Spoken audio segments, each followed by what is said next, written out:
Bom, vamos lá, vamos falar do inconsciente. É assunto que para psicanalista não tem como pular, não tem como não falar. É um dos assuntos ou o assunto mais importante, que é o que diz respeito, então, à proposta inicial do Freud, a proposta onde ele vai trazer para a gente questões assim muito importantes para poder fundamentar uma forma de sofrer, né, que não tinha resultado médico, não tinha resultado religioso e não tinha outros resultados a não ser o resultado psíquico, no sentido de que quando Freud propõe a psicanálise, ele só vai cunhar esse termo em 1896, depois dos seus escritos ali com Breuer, Joseph Breuer, que era o médico, muito mais conhecido, inclusive, que o Freud na época, que era o médico da Ana O, era o médico psiquiatra que guiou a Ana O no desenvolvimento da análise e que ele levava então as questões para o Freud. Nesse percurso todo foi se construindo uma noção, algo, né, que se apresentava então como um movimento, como um trauma, como algo que me atravessava. Isso a gente está falando das pacientes neuróticas do Freud, das pacientes histéricas do Freud. Então a histeria era um caso assim de suspensão. Era um caso de que existia algo do qual a gente não conseguia comprovar ou realmente provar cientificamente. Isso a gente já está falando de moldes da ciência moderna, gente. A gente já está falando sobre uma cultura que estava impregnada pelo cálculo, pela experiência em cima da mesa. Entende? E aí o Freud se apresenta, então, nesse percurso como uma terceira grande ferida narcísica da história. Vocês já conhecem a história. Copérnico como, não, nós não somos o centro do universo, né? Bom, o Darwin como, não, nós não somos a espécie enquanto a espécie principal, a outras espécies, a questão é adaptabilidade e por aí vai. Então, calma, pera lá, nós não somos os super-homens, né? E em terceiro lugar, o Freud, que ele vai dizer, não, nós não somos tão conscientes quanto a gente acha. E aí a ideia que ele vai dizer é, nós não somos senhores na nossa própria casa. E o que ele está dizendo com isso? Ele está dizendo aquilo que ele estava dizendo com Breuer, que é o seguinte: existe algo, por exemplo, no trauma, que me atravessa, voltando ao que eu estava falando no início, um trauma que me atravessa, ou um momento que me atravessa, um desejo, uma circunstância, algo que se estabelece em mim, que me atravessa e que vai de encontro àquilo que eu realmente queria fazer. Algo que eu realmente queria fazer e não faço. Uma atitude, um desejo, algo que eu gostaria de fazer, de falar, de me comportar, mas eu realmente não faço. É essa síntese. Aquilo que eu tanto queria fazer, eu não consigo fazer. Aquilo que eu tanto queria falar, eu não consigo falar. E que estranho é esse que me habita, ao ponto de que, bom, por um lado, eu resisto a esse movimento desejante, eu não consigo colocar para fora, mas que estranho é esse que me habita, que por outro lado, eu solto isso em lapsos, em falhas. Eu conto de mim quando eu digo e erro. Aquele famoso ato falho que a gente chama, por exemplo, como ato bem sucedido. Então, quando a gente está falando sobre isso, a gente está falando sobre uma ideia, um conceito, né? Cunhado pelo Freud, não cunhado pelo Freud, perdão. A gente está falando sobre um conceito chamado de Unbewusst, né? Não consciente. Essa expressão é importante. Unbewusst. No alemão, não, bewusst, consciente. Não consciente. Por que então inconsciente? Por que esse não consciente? Porque não é uma extensão da consciência. Por isso que o psicanalista não fala subconsciente. O psicanalista fala inconsciente. Porque o inconsciente, ele é uma proposta freudiana diferente do consciente, resistente ao consciente, que nos atravessa e sim, seus aspectos fenomenológicos se manifestam no consciente. O que a gente está falando aqui? O inconsciente, ele não é acessado por uma questão volutiva. Ou seja, não adianta eu querer acessar o meu inconsciente para falar assim, deixa eu lembrar dos meus traumas para me curar. Se fosse assim, você lembraria. Você lembraria de todas as formas, de tudo que aconteceu, da melhor... Não. O que a gente procura fazer normalmente? A gente procura se defender dos nossos traumas. A gente procura, né, vamos colocar em termos mais gerais, a gente se procura se defender do nosso sofrimento. Que sofrimento? Bom, esse sofrimento de querer e não poder, de desejar e não alcançar. Esse sofrimento que se estabelece em nós, ele acontece por conta de uma estrutura. Estrutura essa denominada por Freud de inconsciente. Agora é importante dizer que o inconsciente já existia. Não é um termo, vou botar aqui, não é um termo cunhado, né? Ou seja, a alcunha, a proposta não foi de Freud desse termo. Esse termo já existia, tá? Não foi um termo criado, cunhado pelo Freud. Tá? Por quê? Porque já existia esse termo, tanto no romancismo alemão, tá?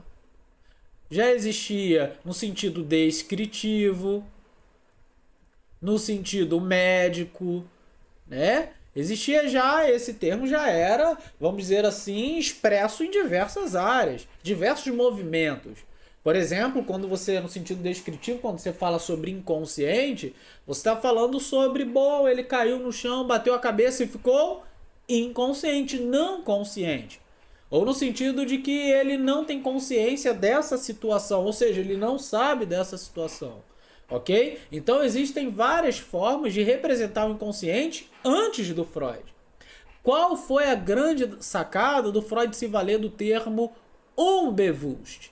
Não consciente, justamente porque se ele é a terceira grande ferida narcísica, onde ele então pensa o seguinte, nós não somos senhores na nossa própria casa, o que ele está propondo pra gente? Que tem um estranho, um outro que me habita. Que me habita. E esse estranho, esse outro, esse inconsciente, ele é mais do que a ideia de, por exemplo, um lugar. O inconsciente não é um lugar. O inconsciente não é só um depositário, né, dos meus traumas, ele é uma estrutura em si. Algo que acontece, que funciona enquanto eu desejo, que funciona enquanto eu sofro, que funciona enquanto eu resisto. O inconsciente é uma estrutura psíquica presente na nossa vida e que inclusive é a maior parte dela, porque ele conduz a nossa vida, seja para bem, seja para mal, no sentido de que, bom, eu me expresso, eu falho e na verdade essa falha foi um ato bem sucedido. Como Freud propõe lá nas conferências introdutórias, inclusive indico para vocês algumas questões aqui que eu estou trabalhando, a bibliografia, já vou deixar aqui no cantinho para vocês. Conferências introdutórias, já vou citar. Não são as novas, são as conferências introdutórias. Vocês podem ler as novas também. Tá? Texto importantíssimo, psicopatologia, sobre a psicopatologia da vida cotidiana, ok? Muita coisa legal, gente, muita coisa legal mesmo, tá bom? Bom, então, nas conferências, o Freud ele está tratando sobre a questão do ato falho, está expressando ali para um círculo acadêmico a ideia de que um cônsul, por exemplo, foi abrir, acho que um cônsul, embaixador, não lembro, foi abrir uma reunião. No fundo, ele queria muito que essa reunião, na verdade, acabasse. Ela nem começasse. E na hora que ele foi se expressar, ele cometeu um ato falho. Ele falou, olá, boa tarde, a nossa reunião está encerrada. Aí todo mundo riu, ele se corrigiu e disse, na verdade, nossa reunião está aberta, está iniciada. Bom, olha só que interessante. O que ele está falando aqui? Ele está falando sobre algo que diz respeito a aquilo que aquele homem realmente queria. Aquilo que a gente chama de ato falho, por exemplo, é aquilo que, na verdade, é um ato bem sucedido. Isso aqui é uma ideia para poder mostrar para vocês, fundamentar para vocês o inconsciente, ok? O não consciente, o unbewusst. Então, esse ato falho, veja, você não acessou porque quis, ele te atravessou. E se a gente fosse só consciência, só raciocínio, se a gente fosse esse positivismo psíquico, a gente não cometeria falhas. A gente saberia o que a gente quer de verdade. A gente não sofreria enquanto relação com o outro. A gente teria bem determinado aquilo que a gente quer para a nossa vida. Bom, essas questões nos atravessam. Elas constituem o inconsciente. E o inconsciente, vale dizer aqui, que é extremamente importante, ele é uma força autônoma. Tá?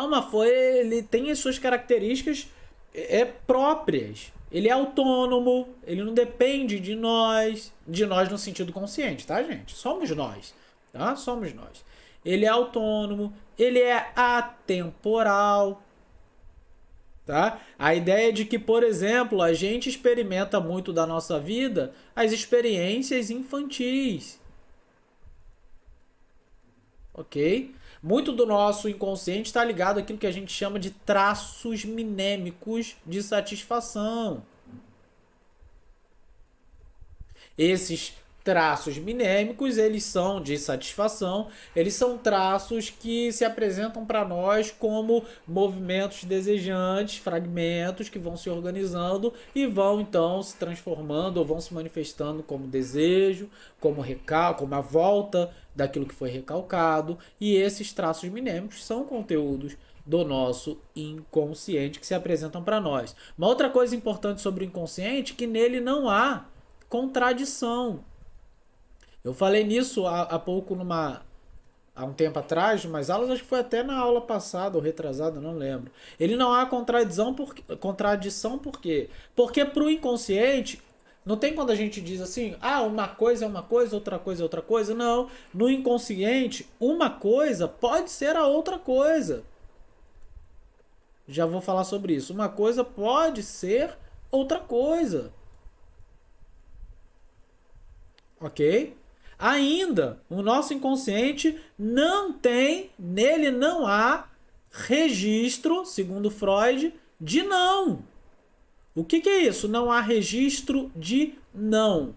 No nosso inconsciente não tem esse movimento onde, bom, eu vou me anular ou eu vou me defender de... Não, isso é um movimento consciente. O próprio recalque, ele acontece justamente por conta desse processo de síntese. Por um lado eu quero muito, por um lado é aquilo que eu preciso fazer, é aquilo que eu preciso lidar, mas por outro eu não posso.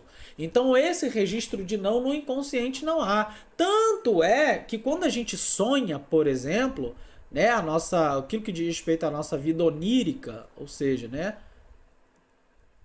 do sono, do sonho, o que fala sobre isso? O sonho, ele é uma representação, uma forma das representações das nossas neuroses. Por quê? Porque isso é um dos conteúdos do inconsciente. Então, quando a gente sonha, por que a linguagem é metafórica? Por que a gente, meu Deus, que loucura, eu não estou entendendo o meu sonho? Pois é, você não está entendendo porque o sonho, na verdade, ele tem que ver com o quê? Com aquilo que se apresenta para nós como nosso conteúdo neurótico. É claro que o Freud vai trabalhar sobre dois tipos de sonho. O sonho latente, o sonho manifesto, ele vai falar sobre os restos diurnos, né? E aquilo que é então a representação da nossa neurose. O que é a representação da nossa neurose? É esse conteúdo que nos foi recalcado. Sérgio, então como é que fundamenta o inconsciente para mim em poucas palavras? Poucas palavras, o inconsciente é aquela sobra, é aquilo que fica do nosso desejo, das nossas experiências e que são recalcadas porque nós não podemos lidar com isso conscientemente. Então a gente recalca, a gente utiliza esse mecanismo mais importante da psicanálise de defesa chamado Verdrängen. O Verdrängen é o recalque, esse movimento de quê? De afastar, de fazer tanta força para esquecer que eu então preservo, porque nada eu deleto, mas sim preservo. Então, quando a gente faz muita força para esquecer uma situação constrangedora, quando a gente quer esquecer aquele trauma de infância, quando a gente quer lidar com aquilo que nos foi exigido enquanto crianças, o que a gente faz? A gente recalca. Só que esse movimento recalcado, ele permanece em nós, ele é preservado. E ele, então, ó, no inconsciente, isso aqui é só para vocês entenderem, tá, gente? Ele no inconsciente se mostra como conteúdo, ó, recalcado. Esse conteúdo recalcado, né? Eu vou chamar aqui de desejo, desejo, desejo, desejo, ok?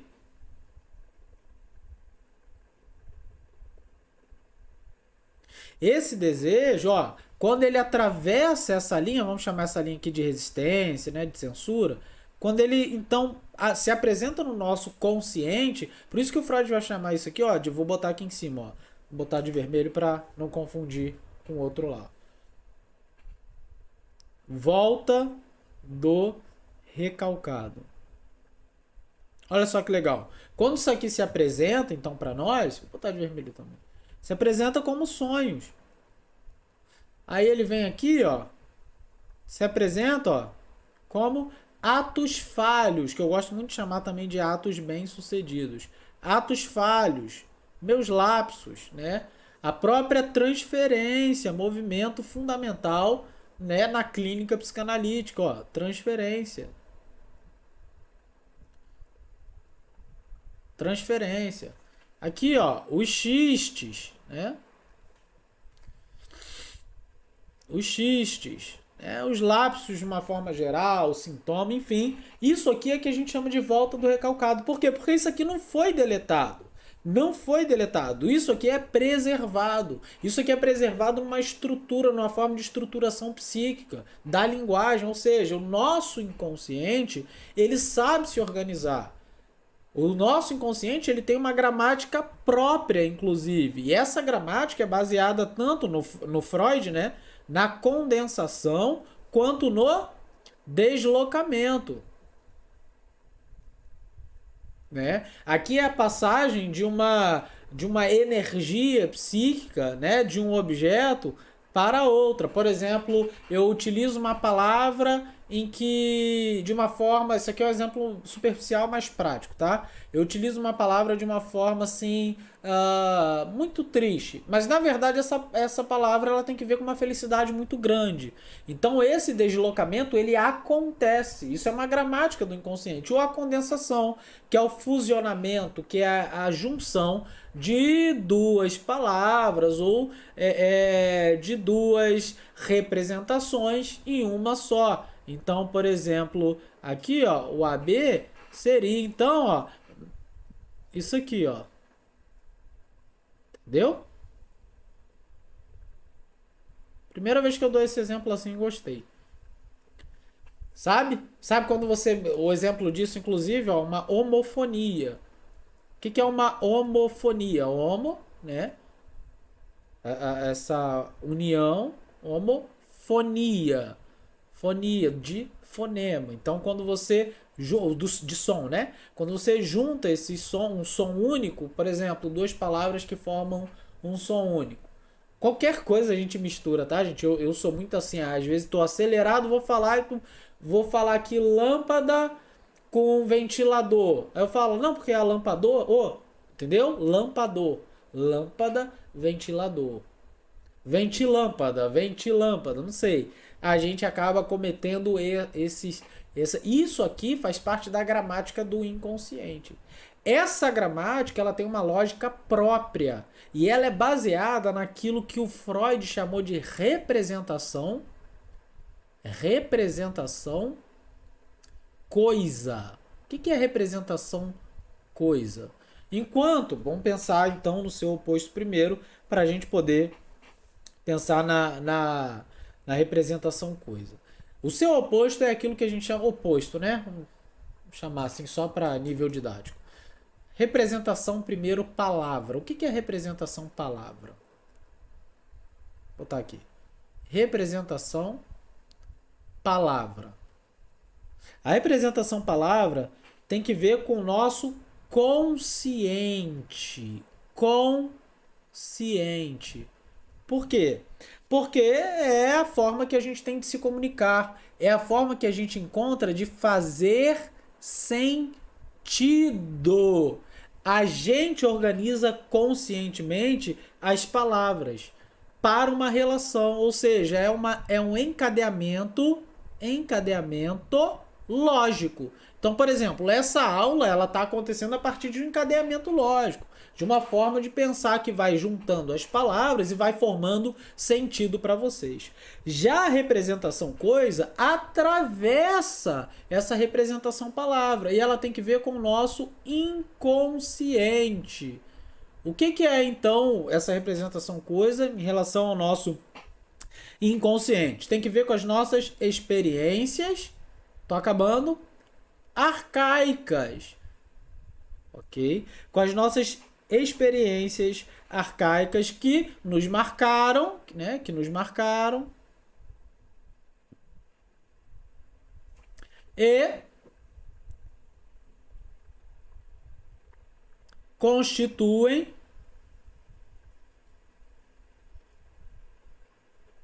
o nosso psiquismo. O café ficou bem frio, ok? O que são essas experiências principalmente? Está aqui, ó. Cadê? Os traços minêmicos, ok? Esses traços minêmicos de satisfação. Traços memoriais, fragmentos, que se unem e que formam, inclusive, um outro conceito que a gente vai trabalhar em outro momento, chamado fantasia, ok? Então, no inconsciente, esses fragmentos, eles, baseado nessa gramática, eles se organizam de uma forma própria, de uma forma em que eles querem se organizar e se manifestam na nossa consciência a partir da volta do recalcado. Tá vendo aí? Por que você realiza transferência? Por que o ato falho? Por que os sonhos? Inclusive, para os sonhos, indico, então, o próprio livro do Freud, Interpretação dos Sonhos.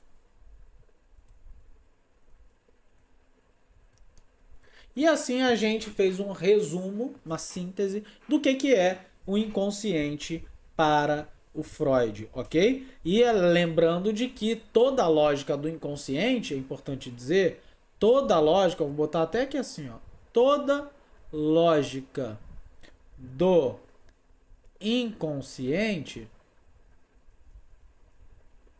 é uma lógica do desejo. Toda a lógica do inconsciente é uma lógica do desejo. Ok, pessoal?